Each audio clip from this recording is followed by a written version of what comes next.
প্রথমে জুলাই মাসে, পরে ব্রিকস সম্মেলনে যোগ দিতে অক্টোবরে রাশিয়া গিয়েছিলেন ভারতের প্রধানমন্ত্রী নরেন্দ্র মোদী। এবার রাশিয়ার প্রেসিডেন্ট ভ্লাদিমির পুতিন আসছেন ভারত সফরে।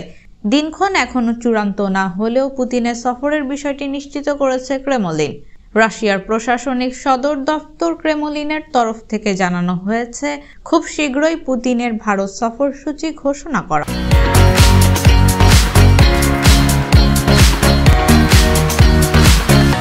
তা নিয়ে আলোচনা চলছে। ভারতে এসে নরেন্দ্র মোদীর সঙ্গে বৈঠক করবেন তিনি। এই সফরে দুই দেশের সম্পর্ক আরও মজবুত হবে বলে আশা করা হচ্ছে।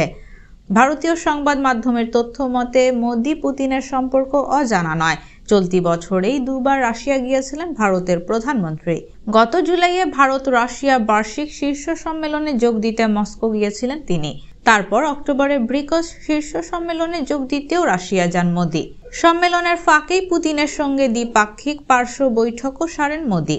সেখানে একাধিক বিষয় আলোচনা হয় দুই বিশ্ব নেতার। তবে দুবার আলোচনায় উঠে এসেছে ইউক্রেন প্রসঙ্গ।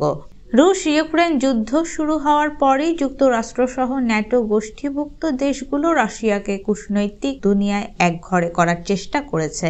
মস্কোর বিরুদ্ধে যুদ্ধাপরাধের অভিযোগ তুলে তাদের ওপর একাধিক অর্থনৈতিক অবরোধও জারি করেছে ওয়াশিংটন। যদিও যুক্তরাষ্ট্রের আপত্তি উপেক্ষা করেই রাশিয়া থেকে অপরিশোধিত তেল কেনা অব্যাহত রেখেছে নয়াদিল্লি।